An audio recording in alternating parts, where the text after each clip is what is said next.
Welcome to doctor மைத்லிஸ் music therapy channel. இன்றைய பதிவிலையும் ப்ராப்ளம்ஸ் இன் ஓல்ட் ஏஜ் என்ற தலைப்பில் சில செய்திகளை நம்ம பகிர்ந்துக்கலாம். இந்த பதிவில் வயது முதிர்ந்தவர்களுடைய குணாதிசயங்கள், அவங்களுடைய விருப்பங்கள், அவங்களுடைய உணர்வுகள், இதற்கு நம்ம முக்கியத்துவம் கொடுக்கணும்.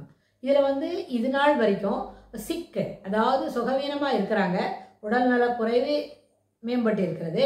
அந்த உடல்நல குறைவுனால அவங்களுக்கு சில வசதிகள்லாம் நம்ம செய்து கொடுக்குறோம். அதுக்கு உண்டான வேலைகளை பார்க்கணும். ஹவு டு டேக் கேர் அப்படின்றத தான் நம்ம பார்த்துட்டு வரோம். இந்த பதிவிலும் அது போலவே பார்க்கலாம். அவங்களோட ரொட்டீன் என்னன்னு சொன்னால், ஒரு காலம நேரத்தில் சில வேலைகள்லாம் செய்யணும், பகலில் சில செய்யணும்னு சொன்னால் அவங்களுக்கு இதுக்கு தேவையானது என்ன எடுக்கணும். அவங்க ஒரு வேளை ஏதான புஸ்தகம் படிக்கணும்னு சொல்கிறாங்க. சில பதிவுகளுக்கு முன்னாடி பார்த்தோம், அவங்க ரொம்ப பேசக்கூட விருப்பப்பட மாட்டாங்க, அவன் இதே அப்படியே படுத்துக்கிட்டு இருப்பாங்க அப்படின்னு. ஸோ இதெல்லாம் ஒன்று போல ஒன்று. அதாவது இது அடுத்தடுத்து சில சமயத்தில் சோக்கேடு வந்துக்கிட்டே இருக்கு அப்படின்னா அதுலேருந்து எப்படி மீண்டு வருது அப்படின்னு அவங்களுக்கு சொல்லிக் கொடுப்பேன். இதெல்லாம் சாதாரண விஷயம் தான்ப்பா, இதில் ஒன்று ஃபீல் பண்ணாதங்க. ஈஸியாக we are taking adequate medicine, எல்லாம் ப்ராப்பராக டயக்னாஸ் பண்ணி கொடுத்துருக்கு. அதனால நிச்சயமாக நம்ம இது மேலுக்கு வர முடியும் அப்படின்னு நம்ம அதை பற்றி அவங்களுக்கு தைரியம் சொல்லலாம். அதே நேரத்தில் சில சமயத்தில் இது ரொம்ப அவங்களுக்கு என்ன ஏற்புடையதாக இருக்குல்ல, அவங்களுக்கு ரொம்ப இதுலேருந்து நீங்கள் வெளியில் வரணும் அப்படின்னு அவங்களுக்கு சொல்லி கொடுத்து அவங்களையும் அதுலேருந்து மோட்டிவேட் பண்ணலாம். வந்துடுங்க, இப்படி உட்காருங்க, இது மாதிரி பேசுங்க, இப்படி நடந்து பாருங்க அப்படின்லாம் நம்ம சொல்கிறோம். ஸோ ஒரு விஷயமும் இது போல் நம்ம பேசும்பொழுது அவங்களுக்கு அதுவே ஒரு ஊக்கத்தை கொடுக்கறதா இருக்கும். சில சமயத்தில் அவங்களோட பேசணும்னு சொன்னால் அவங்களுக்கு என்ன பேசுறதுக்கு இஷ்டம் இருக்குது அப்படின்றத பார்த்து அதுக்கு தகுந்த மாதிரி நம்ம அவங்கள பேசுறதுக்கு என்ன முயற்சி பண்ணலாம். அவங்களோட நம்மளும் அது போல் பேசலாம். சில செய்திகளை அவங்களுக்கு விருப்பமாக இருக்கிற செய்திகளை நம்ம சொல்லிக் கொடுக்கலாம். பேசுறதுக்கு சொல்கிறதுக்கு சொல்லலாம். அவங்களுக்கு ஏற்கனவே நல்லபடியாக பேச தெரியும், எல்லாமே செய்வாங்க. ஆனால் அதுக்கு தகுந்த மாதிரி அவங்கள பேசுறதுக்கு பழகிக்கலாம். இது போல் பேசலாம், இப்படி சில செய்திகளை பகிர்ந்துக்கலாம்னு.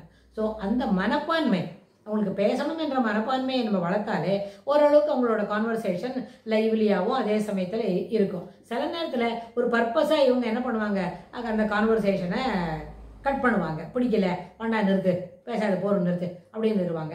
ஸோ அதெல்லாம் இல்லாமல் அவங்க அது மாதிரி ஒரு உணர்வுகளுக்கு இடம் கொடுக்காமல் இருக்கிறாங்கன்னு சொன்னால் அவங்கள எப்படியாவது ஊக்கப்படுத்தி மோட்டிவேட் பண்ணி பேசணும். நீங்கள் சார் பேசுங்க சார் அப்படின்னு அந்த கேர்டேக்கராக இருந்தாலும் அதை சொல்லணும். இல்லை கேர்டேக்கர் இல்லை, அவங்க வேறு யாரும் கூட இருக்கிற அவங்க சிப்ளிங்ஸு, அவங்களோட ஆஃப் ஸ்ப்ரிங் தான் பார்த்துக்கிறாங்க அப்படின்னா அப்போது அவங்களுக்கு பேசுவதற்கு போதுமான ஒரு ஊக்கத்தையும் என்ன ஒரு உற்சாகத்தையும் கொடுக்கணும். இது கேர்டேக்கருக்கு இருக்கிற ஒரு முக்கியமான ஒரு பணி. ஏன்னு சொன்னால் அவங்க சில நேரத்தில் இரவு நேரத்தில் இருக்கிறாங்கன்னா அவங்க எல்லாருமே படுத்து உறங்குவது ஏற்புடையது. ஆனால் இரவு நேரம் இல்லை, பகலில் தான் இருக்கிறாங்க அப்படின்னா அந்த பகல் நேரத்தில் இருக்கும்பொழுது அப்போ இந்த மாதிரி பேசுறதுக்கு அவங்கள தயார் பண்ணலாம். சில நேரத்தில் அவங்க ரொம்ப உறக்கம் மேலிட்டு அப்படி நிற்கிறதுன்னு சொன்னால் நம்ம பேசிக்கிட்டே இருந்தால் கூட அவங்க பாட்டுக்கு அவங்க என்ன பண்ணுவாங்க, தூங்கிடுவாங்க. அதாவது பேச்சு அப்படியே முள்ள இழுத்து போயிடும். அதனால they are unable to answer the questions. அப்போ என்னாச்சு, அப்போ அவங்கள கொஞ்சம் கூர்ந்து கவனித்துமான அவங்க அப்படியே முள்ள உறக்கம், மெல்ல அது உறக்கம் அவங்களே அழுத்துது. ஸ்லீப் ஸ்லோலி அக்கர்ஸ் அப்படின்னு சொல்கிறோம்ல, அதுபோல் ஸ்லோலி அக்கர்ஸ். சில நேரத்தில் சாப்பிட்ட உடனேவே ஒரு முறை விட்டுடு அப்படின்னு சொல்லிட்டு வேகமாக அவங்க படுத்து உறங்கிடுவாங்க. ஸோ அந்த மாதிரி வரும்போது சுகக்கேடு இருக்கு, சுகக்குறைவு இருக்கிறது. உடல்நல குறைவினால், உடல்நல சோர்வினால் அவங்களால என்ன பண்ண முடியல, வேகமாக தெளிவாக நிறைய செய்திகளை பகிர்ந்துக்க முடியல. அப்படின்னா இந்த சோர்வு தீர்ற வரைக்கும் நம்ம பார்க்கலாம். சில சமயம் it will take 2 to 3 days, சிலப்போ 4 days கூட ஆகும். இந்த சோர்வு நீங்கி புத்துணர்ச்சி வரும்பொழுது அவங்களால இயல்பாக பேச முடியும். உணவு கூட போதுமான அளவுக்கு ஆகாரம் எடுக்கிறாங்க அப்படின்னு நம்ம பார்த்தா that will be of good என்ன indication they are coming out. மேலே முள்ள அந்த உடல்நல குறைவிலேருந்து மேலுக்கு வராங்க. இப்போ அந்த நேரத்தில் அவங்களோட நம்ம பேசலாம், பேசி பழகலாம். அப்போ தான் அது அவங்களுக்கு ஊக்கத்தையும் புத்துணர்வையும் கொடுக்கும் அப்படின்றது அவங்களுக்கும் அதை நம்ம புரிய வைக்கலாம். ஸோ ஓல்டேஜ் டைமில் தொடர்ந்து அவங்க என்ன பண்ணணும், புத்துணர்ச்சியோடு இருக்கணும்னு சொன்னால் அதுக்கு இனிமையான ஒரு கான்வர்சேஷன் ரொம்ப முக்கியம்.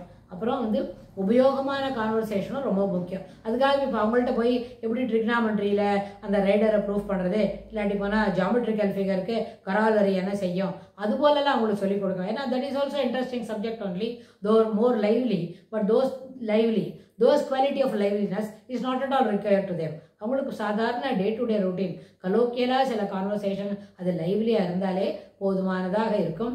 போதுமான அளவுக்கு அதுவே அவங்களுக்கு ஊக்கத்தை தேடி தரும் அப்படின்னு சொல்லி இந்த பதிவை நம்ம நிறைவு செய்கிறோம். இதுக்கு தொடர்புடைய செய்திகளை வரப்போகிற பகுதிகளில் பார்க்கலாம்.